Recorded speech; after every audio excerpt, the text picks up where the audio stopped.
The coffee was lukewarm by the time she remembered it was there. This happened most mornings. She'd pour a cup, set it on the counter, and forget it existed because 3 other things had already demanded her attention. The insurance form, the hospital parking validation, the text from the night nurse saying her mother had a rough night, which meant Elena had a rough morning, which meant the coffee went cold. Her routine had the precision of a survival mechanism.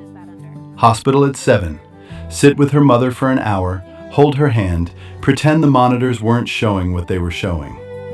Library at 9, shelve, catalog, answer questions about the printer with the patience of a saint and the internal screaming of someone who is using work as a pressure valve. Coffee shop at 2, pour drinks, smile, accept tips from tourists who came to Willowmere for the covered bridge and the leaf peeping. Home at 6, cook, clean, paperwork, sleep. Or the version of sleep available to someone whose mother is dying in room 7 of the ICU. Cole Briar appeared at the edges of this routine the way weather appears at the edges of a day, consistently, without announcement, carrying something useful. He'd been doing this for 3 years. Not every day, that would have been conspicuous, and Cole Briar did not do conspicuous.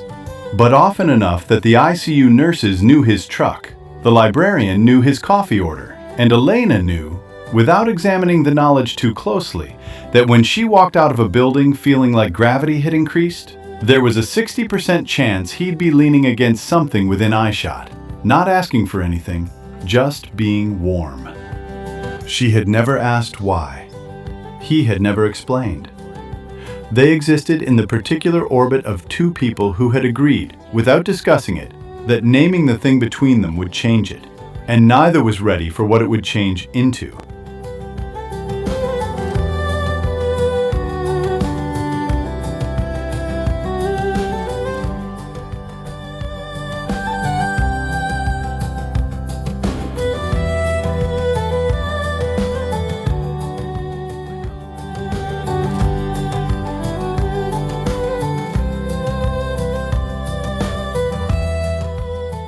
She told him, not the clinical version, the real one. The slow decline that no specialist could explain. The progressive muscle weakness that didn't match MS or ALS or any of the dozen diagnoses they tested for. The fact that her mother, who had danced cumbia in the kitchen every Sunday for as long as Elena could remember, could no longer lift her hand to the railing Cole kept repairing. He listened. Not with answers, with presence. His body radiated warmth in the October air. Standing near him was standing near a banked fire. She didn't know why. She'd never asked. That night. The call came at 11. Rapid decline. The doctors used words like critical and prepare and options, and each word was a door closing. She drove to the hospital at 11:15 and didn't remember the drive. She sat in the ICU waiting room from midnight to 4, and at some point the exhaustion overtook the fear, and she fell asleep in the plastic chair with her phone still in her hand. She woke in his truck. Her head was on his shoulder. His arm was around her, not holding, not pulling, just there. A boundary of warmth between her and the cold October pre-dawn. The truck's heater was running. His body temperature was doing the rest. She was surrounded by pine and leather and creek water cold, and the steady heartbeat she could feel through his flannel. Warm, strong, too slow for normal, and too fast for comfortable.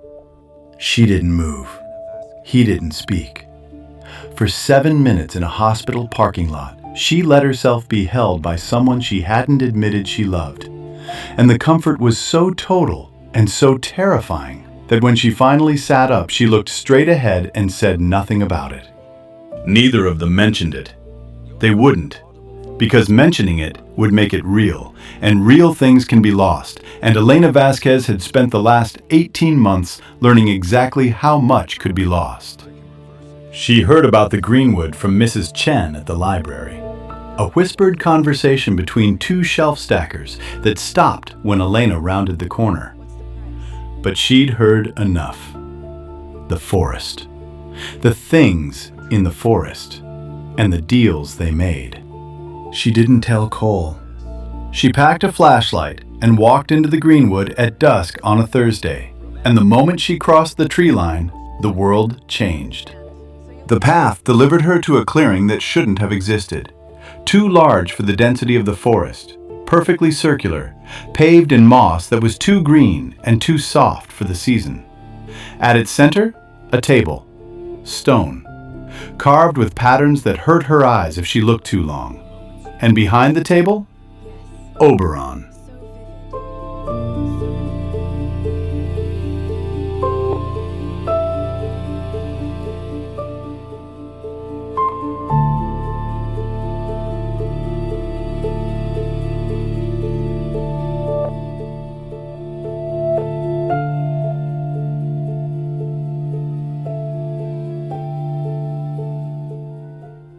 He let that settle. The implication, her mother's illness was supernatural, had always been supernatural. The doctors couldn't diagnose it because it wasn't medical. It was environmental. 18 months of proximity to the Greenwood's ambient magic, absorbed through the water table, metabolized by a human body that had no defense against it. Slow poisoning. Beautiful, unintentional, fatal.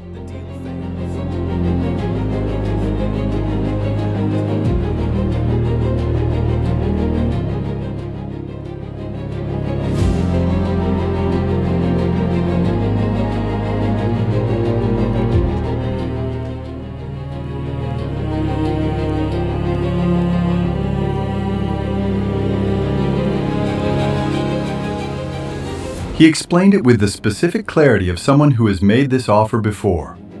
Not all her memories, a specific set, romantic memories, the ones containing a particular emotional signature. The Fae didn't trade in general currency. They traded in precision. He wanted the memories of one person, one relationship, one love.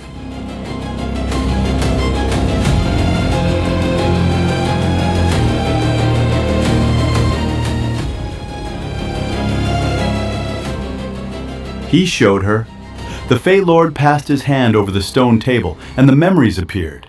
Not as images, but as objects. Luminous, dimensional. Each one a small architecture of light containing a moment she'd lived. She saw them. The hardware store. The first time she'd met him, his hand reaching for the same box of wood screws. His cabin. The night he'd taught her to split firewood, and she'd been terrible at it and laughed for the first time in months. Her mother's porch, him on his knees, measuring, cutting, his hands sure and patient. The hospital parking lot, waking up on his shoulder, the 7 minutes of warmth she'd never mentioned. She saw what she hadn't seen while she was living it. A love story. 3 years of a man showing up. 3 years of her accepting his presence without naming what it meant. 3 years of unspoken love, the most valuable currency in the Fae economy, because it contained everything love could become, and none of what love had been allowed to be.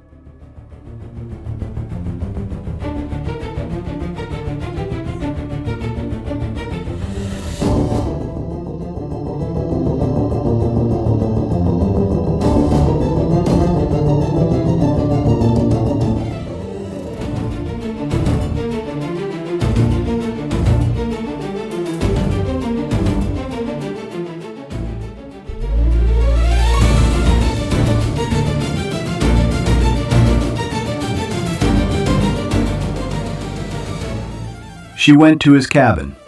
Of course she went to his cabin. She didn't plan to. She planned to go home, to sit with the decision, to weigh it the way adults weigh impossible things. But her feet took her to the forest's edge, past the Greenwood's boundary, to the hunting cabin where lamplight burned in the window and smoke rose from the chimney, and the man who had loved her for 3 years without asking for anything was splitting kindling on the porch at 11 at night, because wolves don't sleep well when something is wrong with the people they love.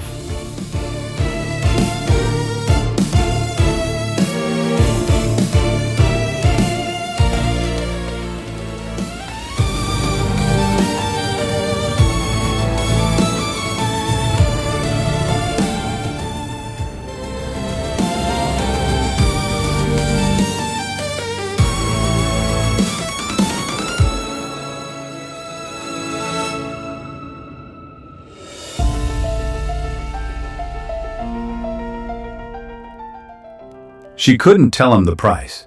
If she told him, if she said the words, if she spoke the love, the deal collapsed. The memories would become spoken love, which was spent currency, which was worth less, which meant her mother would die.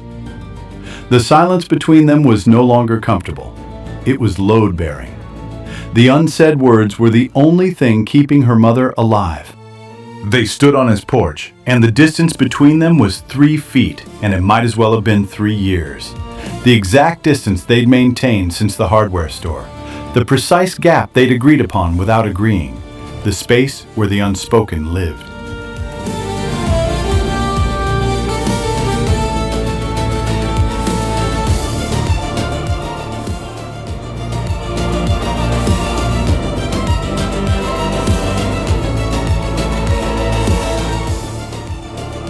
He looked at her.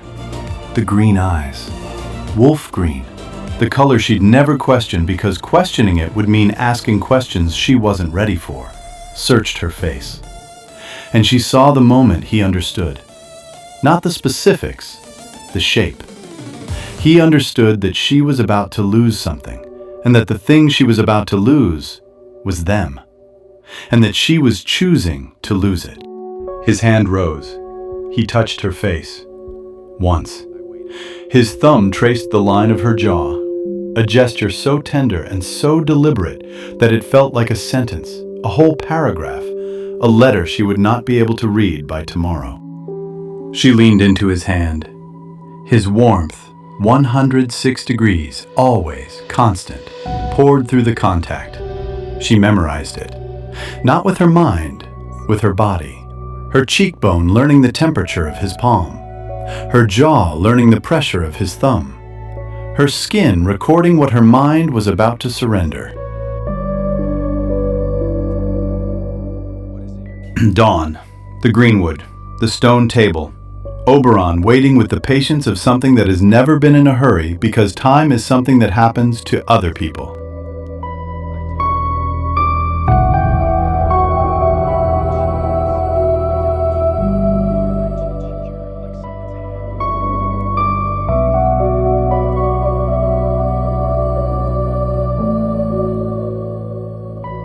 She placed her hands on the stone table. The memories rose. Every luminous architecture of light, every moment of coal arranged between them like a collection. She looked at them. 3 years of a man showing up. 3 years of warmth at the edge of her day. 3 years of love she'd never spoken because speaking it would have made it real, and real things can be lost. She closed her eyes. The Greenwood went white.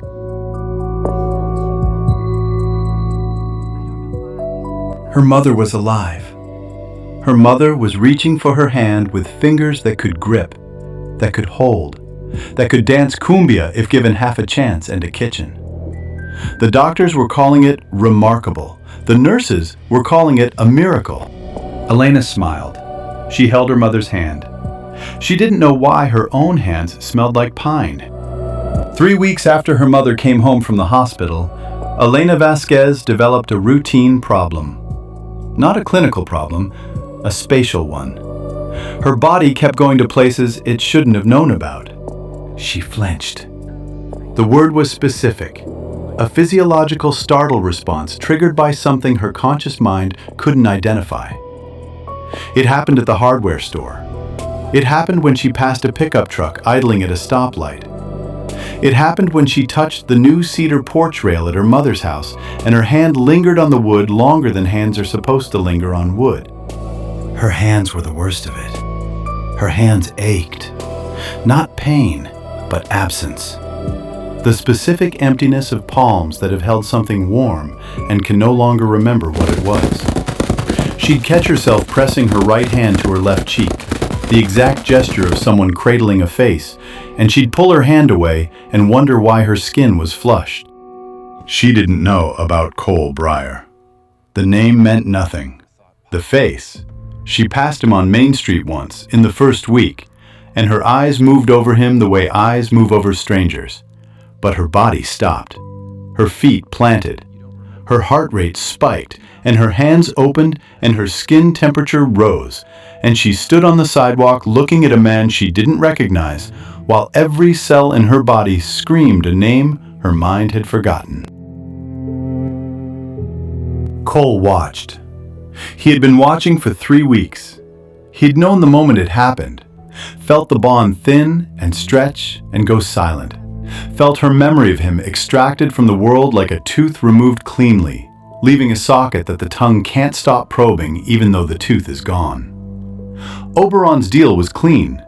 The memories were gone. But the wolf knew something Auberon didn't. Wolves don't live in memories. Wolves live in scent, in temperature, in the body's deep tissue recognition of what belongs to it. And Auberon had taken Elena's memories of Cole, every image, every word, every conscious recollection.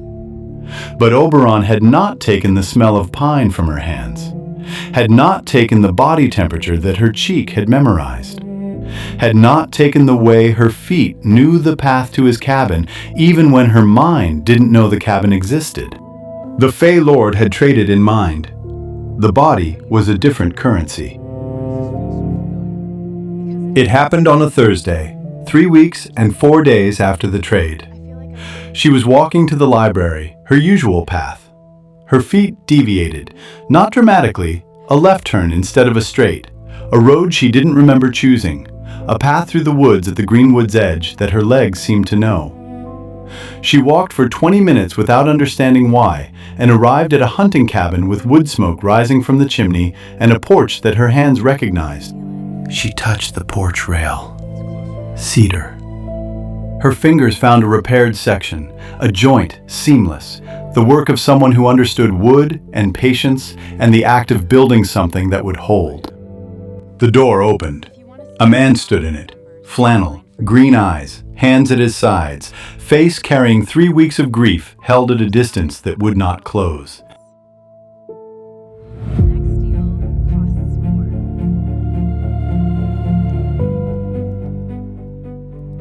He didn't flinch. He'd been preparing for this.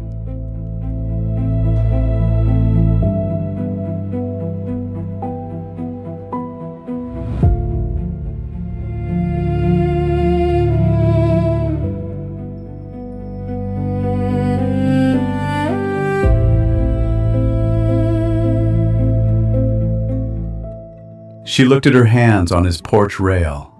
She looked at the cabin. She looked at the man whose face was a stranger's and whose warmth, she could feel it from 6 feet away, that impossible body heat, was the most familiar thing in the world.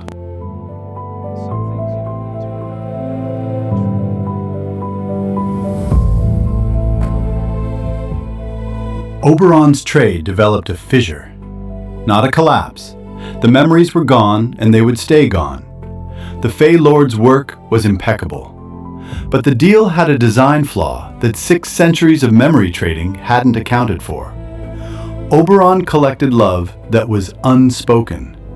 Love that lived in the mind, in thoughts, in the conscious recognition of feeling. He hadn't taken what lived in the body, because the body's knowledge had never been spoken either. It had never been conscious. It was deeper than memory. It was structural. The porch rail under her hands, the temperature at 6 feet, the smell of pine that followed her through 3 weeks of forgetting, the path her feet walked without her mind's permission. All of it.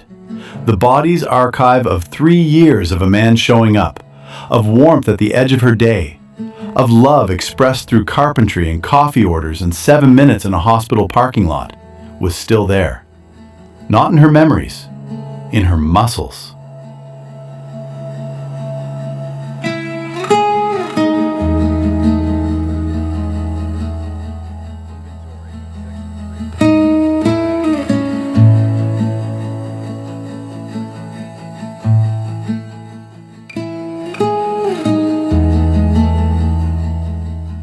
She stepped onto the porch. The distance between them decreased.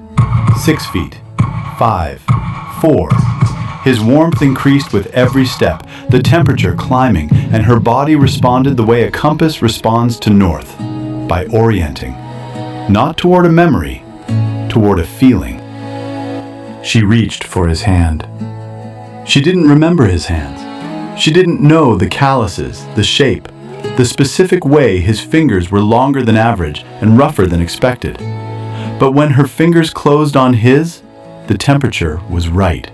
Exactly right. 106 degrees. The number she didn't know and her palm recognized. Auberon would feel the fissure eventually. The Fae Lord would examine his collection, those beautiful architectures of light, those memories of unspoken love, and find them dimming. Not because they were fading, because the thing that gave them value, the potential, the unspoken, the love that hadn't been expressed, was being expressed now. Not in words, in touch, in the body's insistence on rebuilding what the mind had surrendered. The love was still unspoken. She still didn't have the words. She had something older. She had the ache in her palms, the temperature her cheek remembered, the path her feet knew by heart. She didn't remember Cole Briar. She would never remember the 3 years they'd built. The hardware store, the firewood, the porch rail, the parking lot. Those memories belonged to a stone table in the Greenwood, and they would stay there. But she was holding his hand, and her body was telling her that this, whatever this was not new. Her body was telling her that this was a return. Some things don't need to be remembered to be true. If you want to see what the body remembers when the mind forgets, subscribe to Underworld Romance. The next deal costs more.